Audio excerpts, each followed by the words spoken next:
Hello, my name is Tom Hayes. I'm Director of Customer and Community Relations for New Jersey Natural Gas, and I'm your host of Community Connections here at SCAN. We're very happy to have with us for our first guest is Jerry Ryan, Energy Efficiency Operations Manager at New Jersey Natural Gas, who'll be talking about their wonderful SaveGreen program. So Jerry, how are you? I'm doing fine, Tom. How are you today? Great to have you here with us today. Thank you for having me. Absolutely.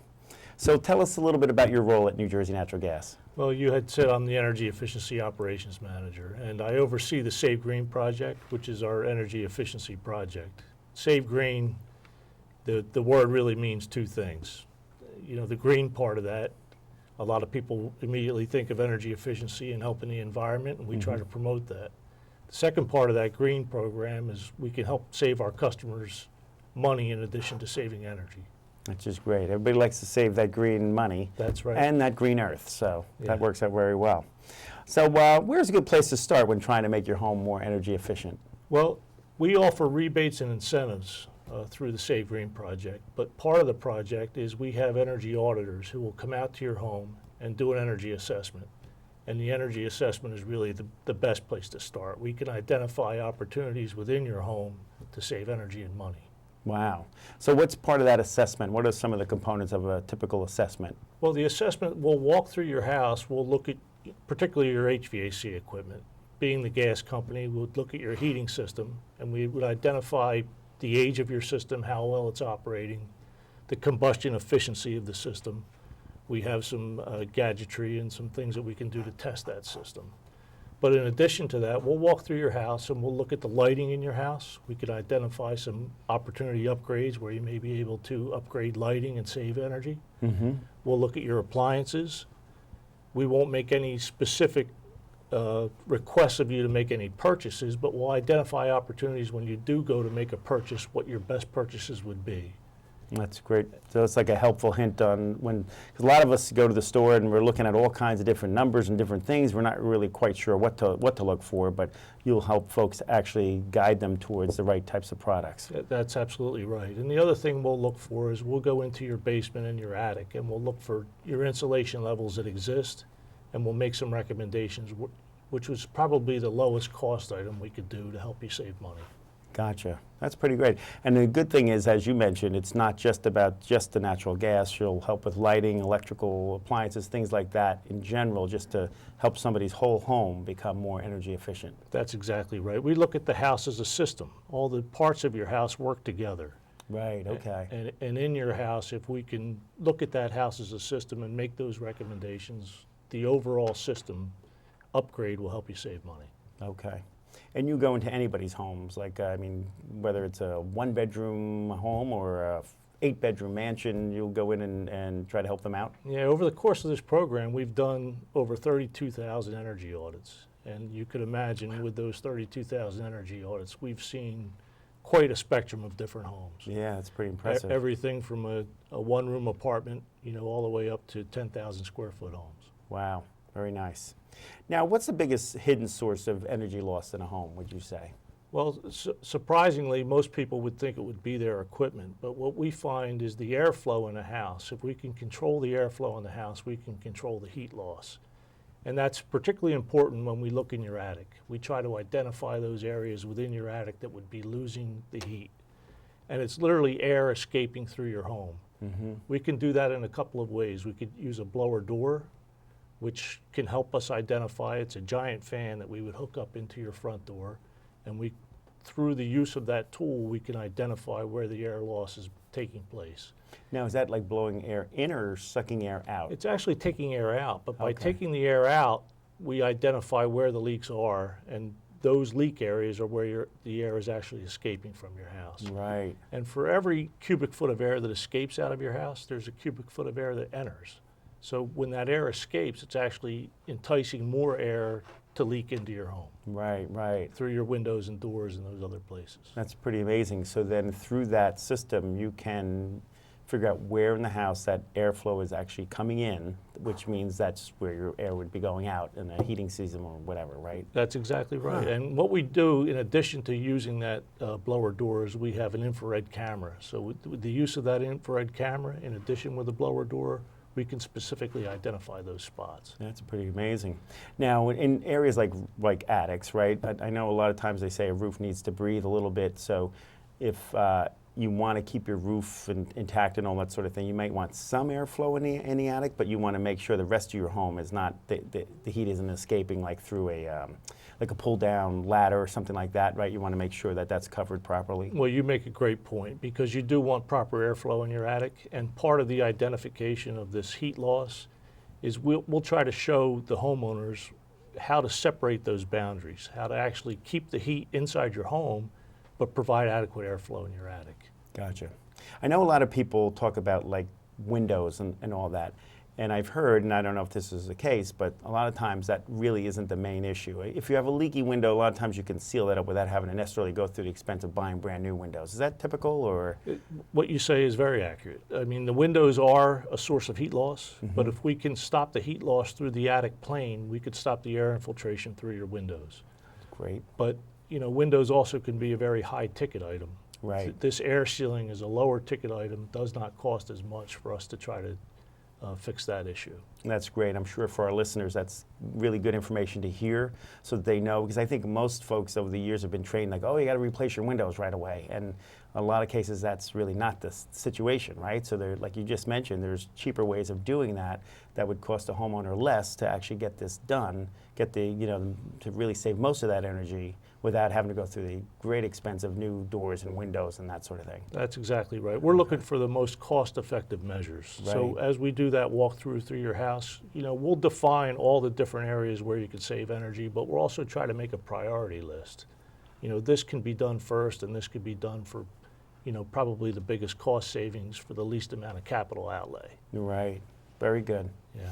Now, in addition to like insulation and air sealing, what are some of the other types of projects that you do? Well, then we would talk about your heating system. And, Okay. you know, maybe your heating system needs to be upgraded, and that's where we have the rebates and the incentives. We actually have a 0% financing program through the gas company, and that's been a very popular program. Yeah, that's terrific. And what is the deal with that? Is that for a certain amount of time? It currently can go to 10 years. Wow. Through 0% financing. We have a couple of programs available. We have one that goes for a 5-year term, and there's one that goes for a 7-year term. Wow. And obviously you've been through many audits, and do you find that most people take advantage of that and then take the information and actually go to a next step of some sort? We try to encourage our customers to move into the next step, yes. We offer audits in association with the rebates. When we give a customer a rebate, we come out and do an audit to try to identify additional opportunities, but we also have an energy assessment where we'll come out to your house before you've done anything. And in that assessment, we will analyze everything within your home and make those recommendations. Right, okay. That sounds great. Now, how much do these recommendations usually cost? And I know it's a whole gambit there, and we talked about it a little bit, but is there a general number that you come out with, or an average? We really try not to come up with an average, because in construction, and we talked about going to a one-room apartment or a 10,000 square foot home, you can imagine the varying degrees of costs associated with that. But we try to come up with specific recommendations and give a customer an idea of what those costs would be. And we also always encourage customers to get more than one estimate. Right, which is great. And you provide them almost like a menu of options, right? So there might be 10 things that you might recommend that they do, and there's maybe 3 or 4 that they could do pretty inexpensively and maybe save the most just with those 3 or 4 right off the bat. That's right. And there's a state program of home performance with Energy Star, and in that program there are specific recommendations that fall within the program. But the real place to start, again, is through that energy assessment. And with that energy assessment, not only will we identify the needs within your home, but we'll make recommendations as to the best fit for you and a program to try to match you up with the best program to help you out. And I would imagine a lot of people, their first concern or reluctance is having a stranger in their home. I know your folks are certified and trained well, and got a great company reputation behind them and all that. But do you find that to be an issue sometimes with folks, or you pretty much get right beyond that because you're associated with a good company, a large company? Well, the association with New Jersey Natural Gas certainly helps. I mean, customers have a trust level with our company through the outreach we do with our community events. And when we go to a customer's home, we have an ID badge. The auditors always have the ID with them so that they're identified as employees through New Jersey Natural Gas. And the other thing I want to mention is in that assessment, we're not out there selling anything, so we can do an independent appraisal of that house without an agenda. Right, which is great, and I think that's important for our viewers to realize also, that it's not like it's something really in it for us. We're there strictly to try to help them save energy and really conserve energy, right? That's the main exactly crux of right. it. So, and all your folks are trained well to be able to do all that, which is Our energy impressive. auditors have 5 different Building Performance Institute certifications, so we have a very well-trained staff that are very familiar with residential construction. Right. Okay. Can you give some examples of what kind of efficiency upgrades you would recommend that as we go into, say, the fall or winter season? Well, there's some simple things that you can do. Some of the simple things you can do would be obviously weather stripping around your home. Okay. We talked about windows and doors, that'll stop some of that air infiltration. But you may want to look at your thermostat and think about, if you have a programmable thermostat, program that thermostat. Oftentimes those are installed, but people just don't do the programming of that thermostat. Mm-hmm. And if you need help with that, that would be something to call us for. That's what I was We going to could ask take you. a Your look at auditors that. could help folks with that right off the bat, Our right? auditors could help to program that thermostat. Because I know I have my own, and it is like I'll do it, and then if I have to go back to it in a couple of months, I totally forget the whole system. I have to retrain myself on resetting that thing. So. Yeah, there's a sequence to it, but it's very important to try to watch that and set back levels if you're going to leave your house for an extended period of time. I know some of our customers do that. Right, and that's usually fairly simple, where you can just press a button to set it at just a hold, right? Hold at a certain temperature while you're gone, so that your house stays at whatever, 60 degrees or something, so that you don't have to worry about it. Right, you want to use a setback temperature if you're going to be to save that energy, because you're not going to be there and the house will be fine. That's right. That's good. But another important thing that can be done is just doing routine maintenance on your system.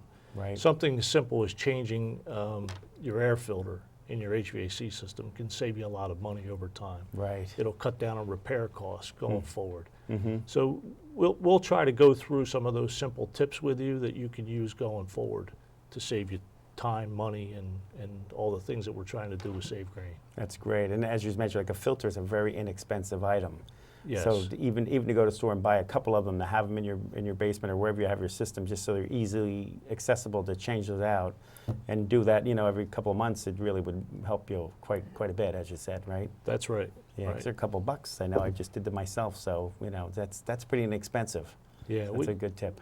We'll try to identify those simple savings like the filters, maybe an LED light bulb replacement in 1 or 2 areas where you're using the lights frequently.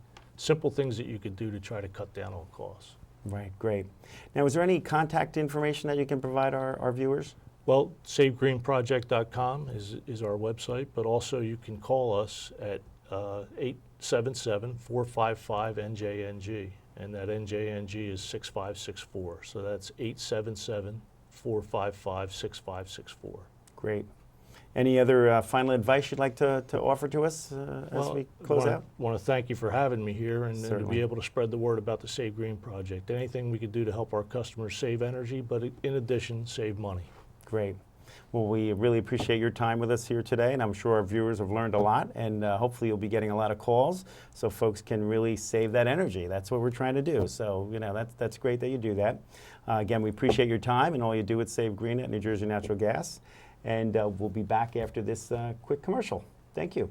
Now's a great time to make your home more energy efficient, and the New Jersey Natural Gas SaveGreen Project is here to help. Take advantage of rebates and incentives up to $15,000, designed to make your whole house more comfortable, improve performance, and save you money. Upgrade your older, inefficient heating equipment, central air conditioning system, and water heater with money-saving, high-efficiency equipment. But don't stop there. Your new equipment will have to work harder, wasting energy dollars if your home is not properly weatherized, by reducing air and duct leaks and installing proper insulation. Call the SaveGreen Project at 877-455-NJNG or visit SaveGreenProject.com, and we'll help you get on the road to maximum energy efficiency and savings, and explain how you may qualify for up to $15,000 in rebates and incentives. Call SaveGreen at 877-455-NJNG. Welcome back. Again, I'm Tom Hayes with New Jersey Natural Gas, and here on behalf of SCAN with the Community Connections program. For the second part of our program, we're very fortunate to have Ben Waldron, who's the Executive Director of the Monmouth-Ocean Development Council. Ben, welcome. Thank you, Tom. We appreciate your being here. I'm glad I could be here. Absolutely. So tell us briefly a little bit about the Monmouth-Ocean Development Council, or as most of us know it as MODC. MODC. We're actually started back in 1965 in Asbury Park as at that time, a quasi-governmental entity that was focusing on regional economic development issues that were impacting Asbury Park and some of the surrounding communities at that time.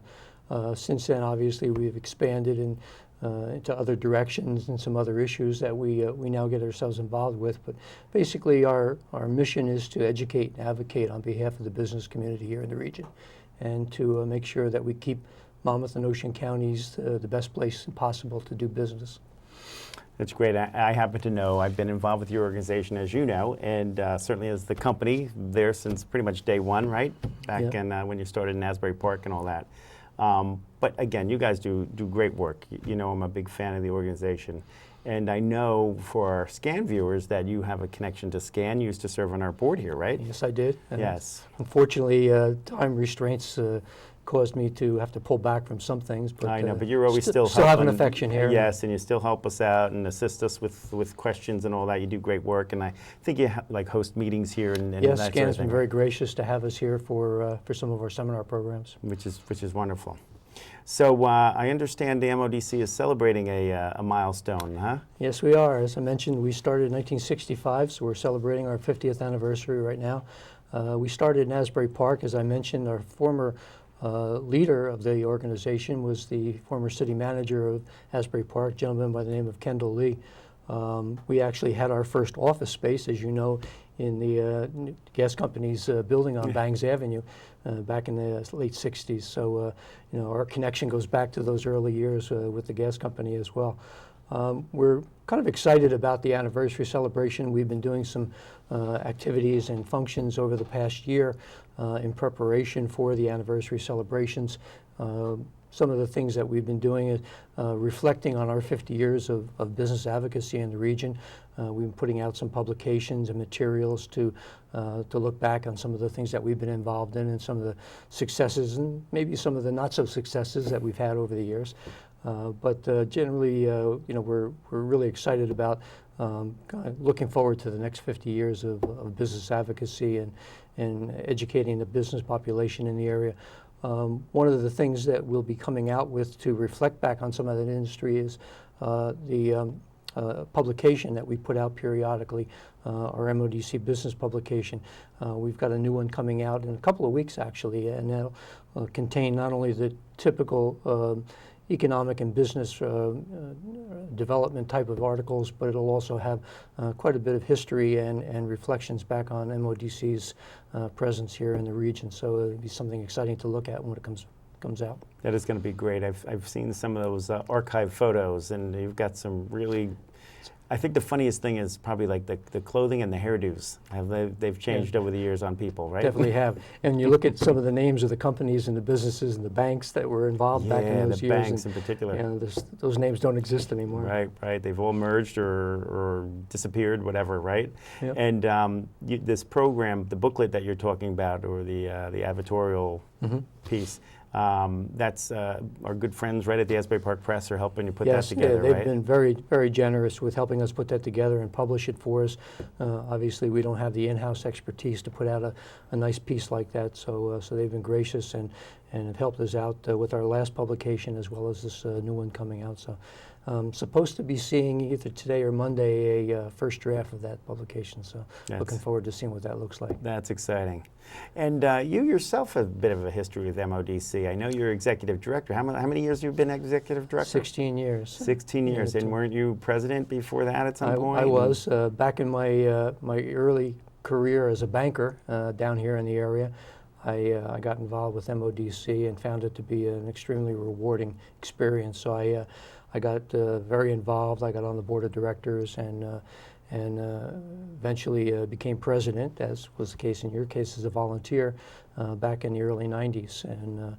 And then I was back into banking for quite a few years, and then when the opportunity came over here to have a more intimate role with MODC as the executive director, I threw my name in the ring, and fortunate for me that I was chosen out of that selected group. And fortunate for all of us that you were chosen. I have to say, do a fantastic job, and your staff, you know, are Barbara and Kim are really excellent people. You've got a wonderful staff. Yes. My executive assistant Barbara's been with the organization for almost 30 years now, and Kim, she was 3 when she started. She was 3 when she started. Yes, we had to clarify that. Thank you.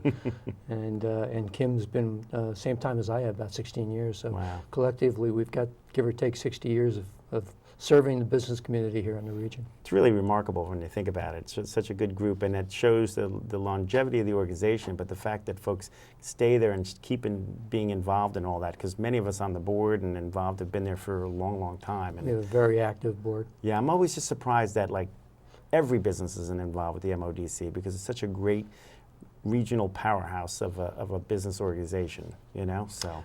Well, I say we had really condone people to be involved in any type of a business or association relationship that makes sense for them. As you know, we have a lot of members that are with MODC that are also actively involved with chambers or other business groups, and that's a positive. You know, the more things that they can get involved with that's going to give them a return on their time and financial investment, the better it is for their business. Right, which is great. So what are some of the things that MODC does to really help the businesses in our region? Our primary role, as I mentioned before, is to be an educator for the business leaders in the region. We host various programs throughout the course of the year, luncheon programs that we bring in regional or state level speakers to talk about issues that are important to the business community. We also host seminar, workshop type programs where we can get a little bit more involved in some of those issues, get the business people to be able to walk away with something that they can take back to their shop and implement changes or things that they can do to improve their business climate for their own respective businesses. We also do some networking events that you know, are, I guess, necessary for any business group to put out. We try not to do too many things that would interfere with some of our colleagues in the chambers, but we do host a number of events that are actually in conjunction with some of the chambers. We have an event coming up in August that we'll be co-hosting with the Jersey Shore Chamber of Commerce. So we enjoy that partnership arrangement with them to be able to bring our two groups together and expand their networking opportunities. Right. Is that also with the American Cancer Society? Yes, American Cancer Society is going to be one of our co-partners with them. Which is another good thing to really mention about the organization. You have a very strong nonprofit group that really brings around a whole circle, really. The business community being involved with the nonprofits really helps the whole community. It is, and one of the things that we try to reference when we talk about our nonprofit groups is that unlike what most people might think, most nonprofits are small businesses, and they have the same issues and the same headaches and challenges that most of our business people here in the region have. So it gives us an opportunity to not only help and give back to the nonprofits, but we can also educate them on some of the things that are important for them to be aware of as they conduct their businesses in their nonprofit environment. Right. Now, some of the events and programs that you mentioned, are there any in particular that stand out as really being great for business folks to really get involved with? We've done a couple of things recently that I think are very reflective of the kinds of activities that we're involved in. We hosted an event back in the fall with our friends up at Fort Monmouth Economic Redevelopment Authority to showcase some of the good things that are going on up there at Fort Monmouth.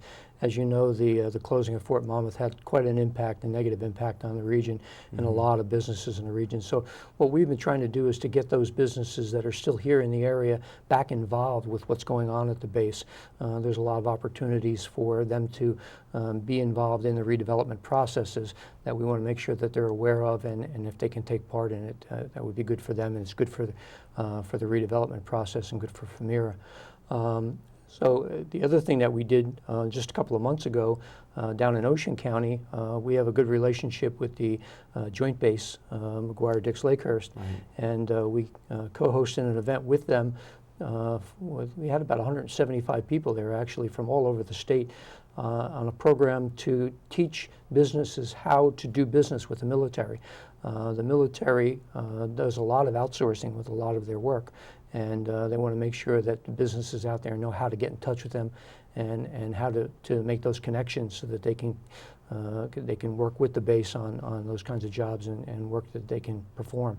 So again, that was another successful thing that we could do for the small business sector in particular. And we've done a number of conferences, economic development conferences and things over the years.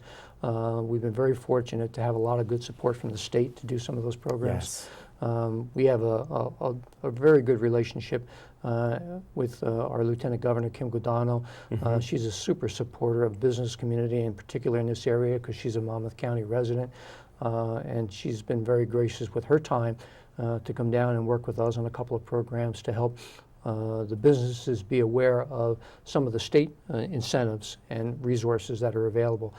Again, a lot of businesses aren't aware that there's money out there to be had. There's resources that are available to them to help them but the bottom line of the business really is what it all comes down to. So Right.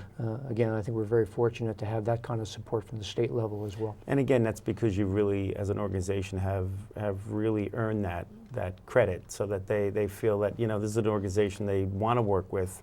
And as you mentioned, Lieutenant Governor Kim Guadagno has been fantastic, and she's such an eloquent speaker, and she's very entertaining while giving out important facts, including her cell phone number, which she gives out at every meeting, which is phenomenal. And she really does a great job, and that's another person who really just shows the caliber of what the MODC does, because she has such great respect for the organization as the organization does for her. And the folks you mentioned at the BRAC, and all that, and the joint base situation there. Again, great people that are really trying to help the community, the business community, their community at large. So, it's nice to see that you work with so many wonderful folks and groups to really, you hit the rubber right at the road, right? So you're there all the time trying to make sure we're improving the business community for the businesses here, which really in turns really helps the residents and all of us. We like to think of ourselves as an extension of what the state might have to offer. If we can bring some of their programs and initiatives from Trenton down here to a local level and make it easier for them to get the word out on those programs, then that's a vital part of what our mission should be. Again, going back to the advocacy and the educational component of really what our mission statement is. Right, which is phenomenal. Now, you also mentioned some about the business after hours, educational forums, and some of the more fun networking events and all that sort of thing. You have some examples of those that you? Well, as I say, we do some networking events throughout the course of the year. What we try to do is to make them a little bit different. Something non-typical of just showing up at some local establishment and having some refreshments. And thanks to I know something that's very dear to your heart is our MODC Mod Squad, which was the brainchild of Mr. Hayes. But we use this group to put on some of those fun events. We'll host events at all different kinds of venues and different types of opportunities for people to not only network but to have a good time. We were down at the Stone Pony a couple of years ago. Which was great. We've done some miniature golf activities. We've been out on riverboat cruises and bowling and just about everything you can think of with that crew. So the idea is really to get involved. It's good for your business, and you can have fun.